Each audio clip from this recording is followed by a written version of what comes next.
En el año 2000, el fundador de una pequeña empresa fue a una reunión con los dueños del negocio de entretenimiento más poderoso del planeta.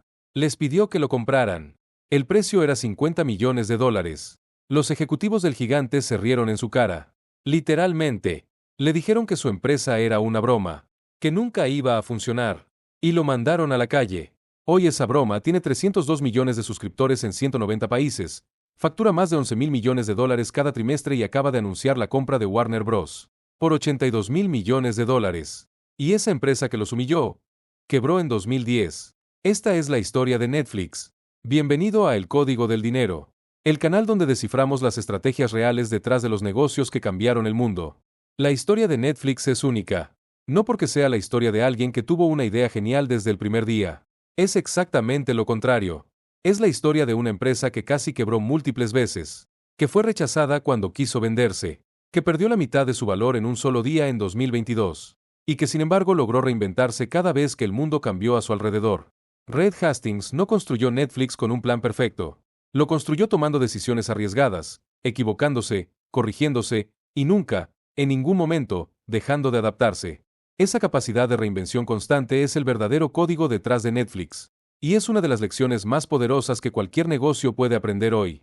En este video vas a descubrir cómo una multa de $40 encendió la chispa que destruyó a Blockbuster, cuál fue la decisión que casi mató a Netflix y que en realidad la salvó, el secreto detrás de House of Cards que cambió para siempre la industria del entretenimiento, cómo Netflix perdió $50.000 millones en un día y se recuperó completamente, y las 3 lecciones concretas que puedes aplicar en cualquier negocio hoy mismo. Quédate hasta el final. Lo que viene es fascinante. Todo empezó con una multa ridícula.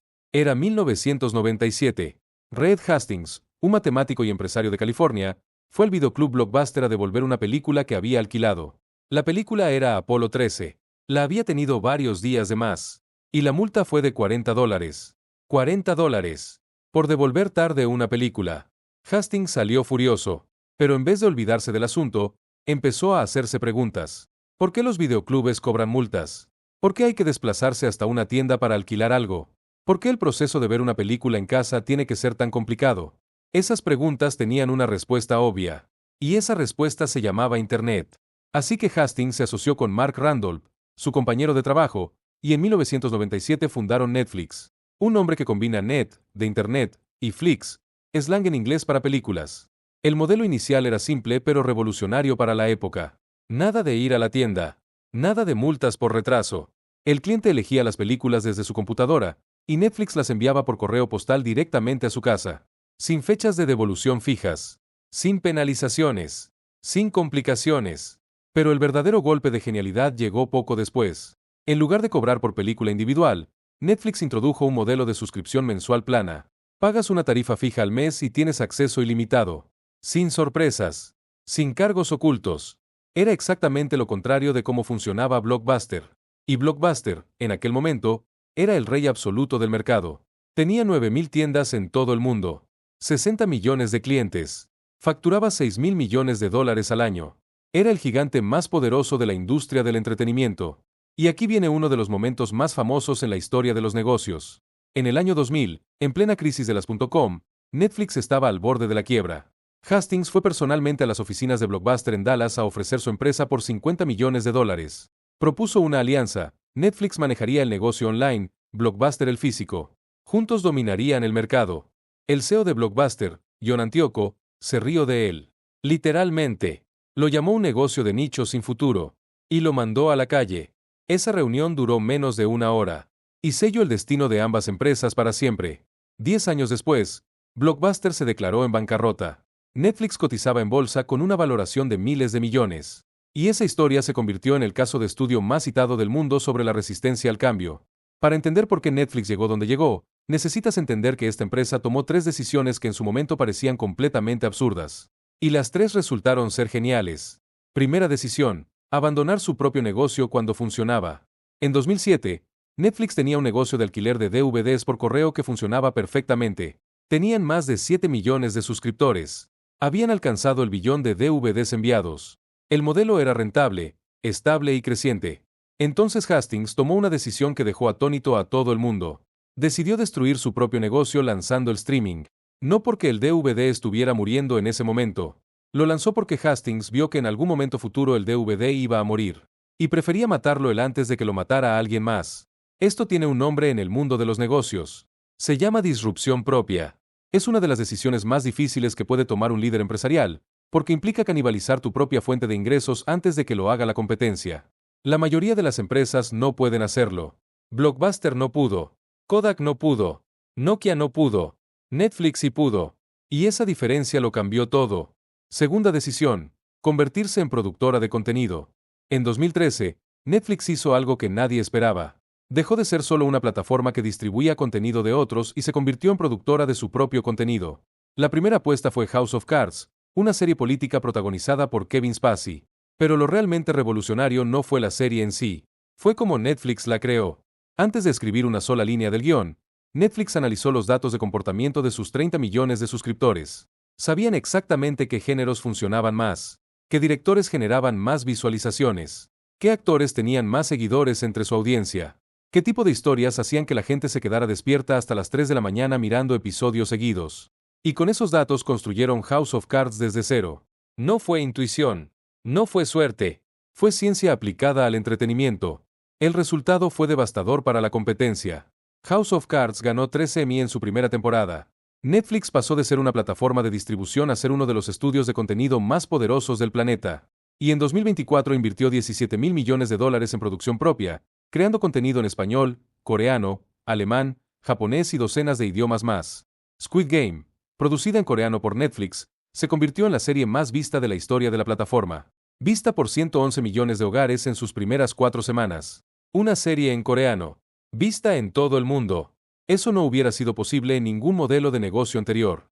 Tercera decisión: reinventarse después del mayor colapso de su historia. En 2022 ocurrió algo que nadie esperaba. Netflix anunció que había perdido suscriptores por primera vez en más de 10 años. No muchos. Apenas 200,000 personas. Pero el mercado reaccionó con pánico absoluto. En un solo día, las acciones de Netflix cayeron un 35%. La empresa perdió $50,000 millones de valor bursátil en 24 horas. Los titulares decían que Netflix estaba muriendo, que el modelo de streaming había llegado a su límite, que era el fin de la era Netflix. Y Netflix respondió con una jugada que nadie anticipaba. Lanzaron un plan de suscripción con publicidad a precio reducido, algo que Hastings había rechazado públicamente durante años, diciendo que jamás pondría anuncios en Netflix. Y funcionó de forma extraordinaria. Para mayo de 2025, ese plan con publicidad ya tenía 94 millones de usuarios activos. El 55% de los nuevos suscriptores en los mercados disponibles elegía directamente esa opción. Y los ingresos por publicidad proyectados para 2025 superan los $3,000 millones. Las acciones, que habían caído un 75% desde su máximo histórico, se recuperaron completamente. Y para 2025, Netflix reportó ingresos de $11,000 millones en un solo trimestre, con un crecimiento del 16% interanual. La empresa que estaba muriendo en 2022 hoy acaba de anunciar la mayor adquisición de su historia, la compra de Warner Bros. Por más de $82,000 millones, sumando a su catálogo franquicias como Harry Potter, Game of Thrones, DC Universe y Friends. Esto no es una empresa que está muriendo. Es una empresa que cada vez que parece estar cayendo, encuentra una forma de saltar más alto. La historia de Netflix es fascinante, pero lo que más vale no es la historia. Son las lecciones. Las que puedes aplicar hoy en cualquier negocio, sin importar el tamaño. Lección número 1. Destrúyete antes de que te destruyan. Netflix tomó la decisión más difícil del mundo empresarial: canibalizar su propio negocio antes de que la competencia lo hiciera. Cuando el DVD seguía siendo rentable, ya estaban invirtiendo en streaming. Cuando el streaming era su única fuente de ingresos, ya estaban construyendo el negocio de contenido original. Cuando el contenido original era su ventaja principal, ya estaban construyendo el negocio de publicidad. Siempre un paso por delante de su propia obsolescencia. La pregunta que debes hacerte en tu negocio es brutal pero necesaria. ¿Qué es lo que existe hoy en el mercado que podría hacer irrelevante lo que yo hago?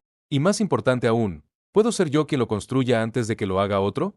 Las empresas que sobreviven décadas no son las que protegen lo que tienen. Son las que están dispuestas a destruirlo para construir algo mejor. Lección número 2. Los datos son el mejor guionista. Netflix no apostó por House of Cards porque alguien en una sala de reuniones tuvo un presentimiento. Apostó porque los datos le decían con una precisión científica que esa historia, con ese director, con ese actor, iba a funcionar con su audiencia específica. En el mundo de los negocios de hoy, la intuición ya no es suficiente. La intuición sin datos es solo una apuesta. Pero los datos sin intuición son solo números sin alma. El genio de Netflix fue combinar ambas cosas. Usar los datos para validar la intuición y la intuición para interpretar los datos. ¿Tu negocio está tomando decisiones basadas en datos reales de comportamiento de tus clientes? ¿O sigue tomando decisiones basadas en suposiciones de lo que crees que quieren? Esa diferencia puede ser la diferencia entre House of Cards y una serie que nadie recuerda. Lección número 3. Cambiar de opinión no es debilidad. Es inteligencia. Reed Hastings dijo públicamente durante años que Netflix nunca tendría publicidad. Y cuando el mercado cambió, cambió de opinión. Y esa decisión salvó a la empresa. En los negocios, uno de los errores más costosos es confundir la consistencia con la terquedad. Ser consistente en tu misión y tus valores es una virtud. Ser terco con una estrategia específica cuando el contexto ha cambiado es una trampa mortal. Blockbuster fue terco. Kodak fue terco. Nokia fue terco. Netflix no lo fue. La capacidad de decir me equivoqué, esto ya no funciona, vamos a hacer algo diferente no es una señal de debilidad. Es la señal más clara de inteligencia empresarial. Y en un mundo que cambia tan rápido como el actual, esa flexibilidad estratégica vale más que cualquier plan perfecto. En 1997, Reed Hastings pagó una multa de $40 en un videoclub. Esa rabia lo llevó a fundar Netflix. En el año 2000, el gigante Blockbuster se rió de él y lo mandó a la calle. Esa humillación lo hizo más fuerte. En 2007 destruyó su propio negocio rentable para apostar por el streaming. En 2013 usó datos para producir contenido que el mundo entero quería ver. En 2022 perdió $50,000 millones de valor en un día. Y se levantó más fuerte que nunca. Hoy Netflix tiene 302 millones de suscriptores. Está presente en 190 países. Invierte $17,000 millones al año en contenido propio. Y acaba de comprar Warner Bros. Por $82,000 millones. Pero el número más revelador de todos no es ninguno de esos. Es este. Cada vez que Netflix pareció estar acabado, encontró una forma de reinventarse. Eso no es casualidad. Es cultura. Es la filosofía que Hastings construyó desde el primer día y que se resume en una idea simple. No te enamores de tu modelo de negocio. Enamórate del problema que resuelves. Porque los modelos cambian. Los problemas, no. La gente siempre va a querer entretenerse. Siempre va a querer historias que la emocionen, que la hagan reír, que la hagan llorar, que la mantengan despierta hasta las 3 de la mañana. Cómo se entrega ese entretenimiento va a cambiar 1000 veces más. Netflix lo sabe. Y por eso siempre va a estar ahí para entregarlo. Eso es el código del dinero detrás de Netflix. Si este video te aportó algo, suscríbete al canal y activa la campanita. Cada semana desciframos el código detrás de un negocio que cambió el mundo. Y si conoces a alguien que quiere entender cómo funcionan realmente las empresas más exitosas del planeta, compártele este video. Esto fue el código del dinero.